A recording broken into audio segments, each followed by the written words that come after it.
ইবাদতের স্বাদ নষ্ট হয়ে যায় চোখের জুনার কারণে। কিসের কারণে? আমি আপনাদেরকে আল্লাহর উপরে ভরসা করে বলছি, যদি কেউ ইবাদতের স্বাদ পান না এই অভিযোগ করেন, আপনি টানা 10 দিন 20 দিন এই চোখ দিয়ে হারাম কোনো পর্নোর দিকে তাকাবেন না, কোনো মিউজিক কোনো গান শুনবেন না, মোবাইলেও না, মোবাইলের বাইরেও না, টেলিভিশনেও না, কোনো দিকেই না। রাস্তা চলবেন, নিজেকে নিয়ন্ত্রণ করবেন, নজর পড়ে গেছে সাথে সাথে নিজেকে শাসন করবেন, ভৎসনা করবেন, আল্লাহর কাছে মাপ চাইবেন, এরপরে আরো সাবধান হয়ে চলবেন। এইভাবে 10-15 দিন যদি চোখের জানা থেকে আপনাকে বাঁচাতে পারেন নিজেকে, ইনশাআল্লাহ আপনি ইবাদতের স্বাদ পাবেন। আপনি রুকু করলে সিজদা করলে আর উঠতে মনে চাবে না। ভাইরে, আজ আমাদের কাছে নামাজটা বোঝা হয়ে গেছে। আমরা নামাজটা পড়ি একটা বোঝা, পড়ে শেষ করতে পারলে বাঁচি। সাহাবায়ে কেরাম, এমনকি আমাদের প্রিয় নবী করিম সাল্লাল্লাহু আলাইহি ওয়াসাল্লাম কিভাবে নামাজ পড়তেন জানেন?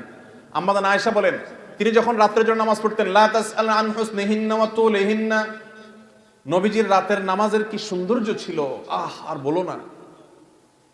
যখন তিনি দাঁড়িয়ে কিরাত পড়তে থাকতেন, এত লম্বা সময় পড়তেন, আমরা মনে করতাম হায়রে রুকুতে আর যাবেন না মনে হয়।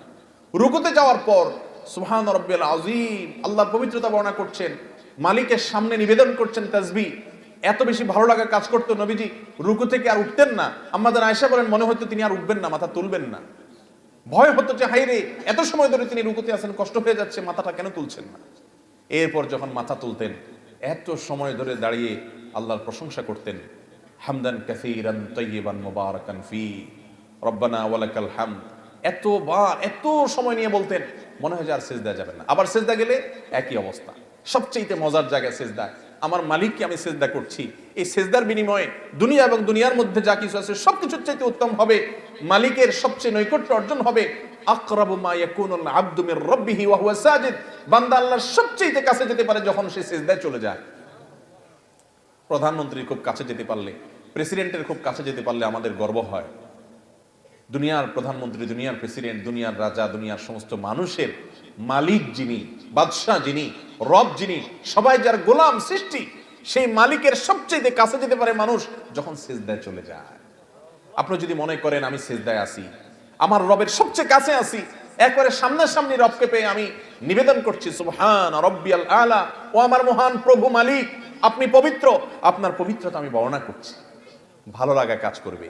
নবীজি সাল্লাল্লাহু আলাইহি ওয়াসাল্লাম লম্বা সময় সিজদা করতেন, উঠতে চাইতেন না। আর আমাদের অবস্থা হলো নামাজ তাড়াতাড়ি করে শেষ করতে পারলে বাঁচি। নামাজের পরে যদি বৃষ্টি হয় তো মসজিদের দুয়ারে এসে সবাই এমন ভাবে একত্র হয়, মনে হয় জেলখানায় আছে, বাইরে হওয়ার জন্য সবাই পাগল হয়ে গেছে। ঠিক না ঠিক? ভাইরা আমার, এই ইবাদতের স্বাদ নষ্ট হয় যে কাজগুলোর মাধ্যমে, তার মধ্যে অন্যতম একটা কাজ হলো চোখের গুনাহ, যেটা আজ ব্যাপক হয়ে গেছে। এই জন্য ইবাদতের স্বাদ নাই। আল্লাহ আমাদেরকে চোখের জেনা থেকে বেঁচে থাকার তৌফিক দান করুন। আর এমনি গণহারে গুনাহের কারণেও ইবাদতের স্বাদ কমে যায়। ইবাদতের স্বাদ কমার তৃতীয় কারণ হলো হারাম খানা।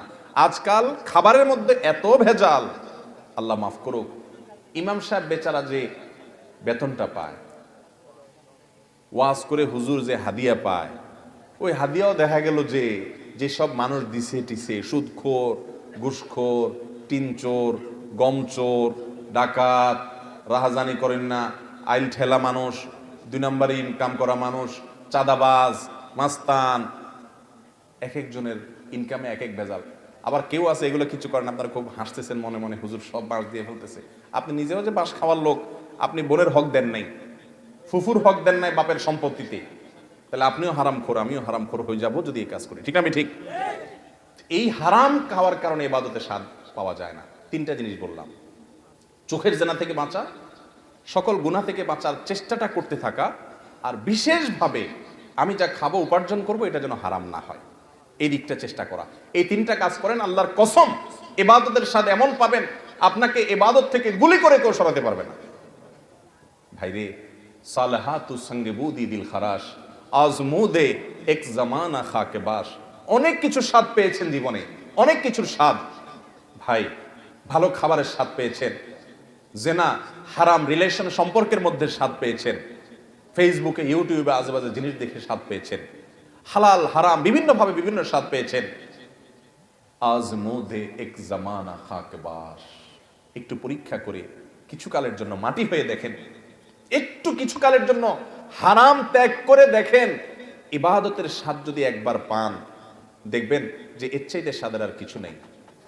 শাহ ওলিউল্লাহ মুহাদ্দিস দেহলভী রাহিমাহুল্লাহ, তার ব্যাপারে একটি ঘটনা বর্ণিত আছে যে তিনি বলতেন, দিলে দারম জওয়াহির পারায় ইশকাস্তিতা হবিলশ কেদারত জের গরদোমি সে মেরে সামানে কিমানদারম।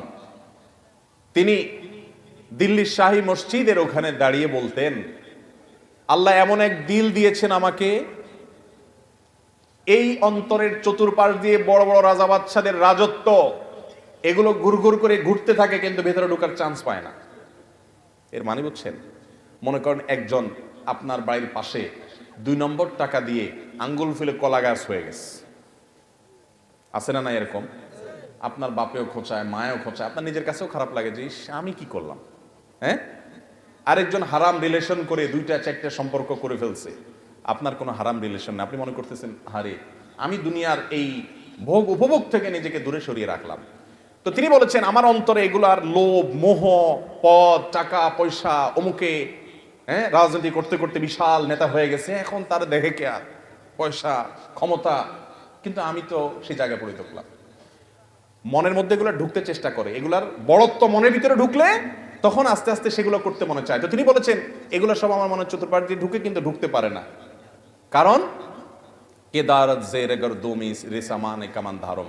ও দুনিয়ার রাজা বাদশারা, ও মোগল সম্রাটেরা, আমি যে অন্তর রাখি এই অন্তরে আল্লাহর ইবাদত করে যেই পরিমাণ নিজেকে ধনী মনে হয়, তোমাদের কাছে যত কিছু আছে এগুলো সব আমার কাছে তুচ্ছ মনে হয়, এগুলোর কোনো মূল্য আমার কাছে নাই, তোমরা এগুলোকে অনেক বড় কিছু মনে করতে পারো। মুসলমানের নজর হবে সেরকম, এগুলো কল্পকাহিনী মনে হবে।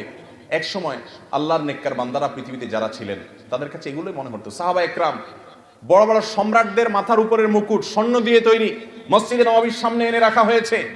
ইবাদতের স্বাদ পাওয়ার আগে, ইসলাম গ্রহণ করার আগে যারা একটু ওটের পানি পান করানোকে কেন্দ্র করে শতাব্দীকে শতাব্দী যুগ যুগ ধরে যুদ্ধ করে বেড়াতো, তুচ্ছ জিনিসের জন্য লড়াই করত, সেই মানুষগুলো ওই মুকুটকে, সম্রাটের সেই সোনাখচিত মুকুটকে পাও দিয়া উষ্ঠা মারে লাথি মারতে মারতে চলে যায়। এগুলো তাদের অন্তরে প্রবেশ করতে পারে না, এগুলো তাদেরকে কোনো অবস্থাতে দুর্বল করতে পারে না। ও ভাই, ইবাদতের স্বাদ যদি একবার পেয়ে যান, আল্লাহর কসম পৃথিবীর সব কিছু আপনার কাছে তুচ্ছ হবে, সততা, নীতি, আদর্শ আপনার কাছে বড় হবে। আল্লাহ আমাদেরকে ইবাদতের স্বাদ পাওয়ার তৌফিক দান করুন। তাহলে 3 কাজ করতে হবে, চোখের জেনা থেকে বাঁচতে হবে, সকল গুনাহ থেকে বাঁচার বিশেষ চেষ্টা থাকতে হবে, আর হারাম খানা থেকে বাঁচার চেষ্টা করতে হবে। আল্লাহ আমাদের তৌফিক দান